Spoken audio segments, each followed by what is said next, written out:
متابعينا الكرام، يا هلا ويا مرحبا فيكم، يسعد مساكم بكل خير مع بودكاست مايا جروب نجمة الشرق للإنتاج الفني والإعلام.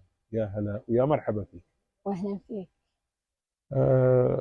أختنا مايا، كلمينا عن أول بداياتك في الفن، بالنسبة للمسرح، التقديم، الاستعراض.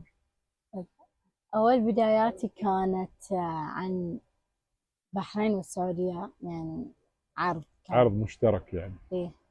بعدين بديت يعني أطلع زيادة وسويت يعني مسرحيات، وكانت المسرحية اللي عجبتني مرة يعني.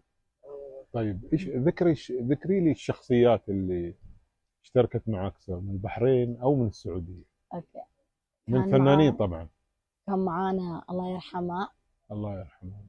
علي الغريري، الفنان علي الغريري معروف. وكان بعد معانا حجي مكي ابو عيسى. وجسوم. اي نعم. إيه. ما شاء الله. طيب، مسرحيات، إيه. ذاكره اسم المسرحيات طبعا اللي عملتي فيها؟ إيه. مسرحية جسوم والقلادة السحرية. جميل. شاركتي طبعا، اعتقد انك شاركتي في مهم. اليوم الوطني. يوم وين الوطني. كان هذا بالنسبه في اليوم الوطني كان في القطيف. للقطيع؟ وشاركتي طبعا في قريه الدلفين. إيه. مضبوط. شاركت مسرح ولا استعراض ولا؟ مسرح واستعراض بعد. ما شاء الله. طيب، مايا، شو تحب تقول للمخرجين والمنتجين؟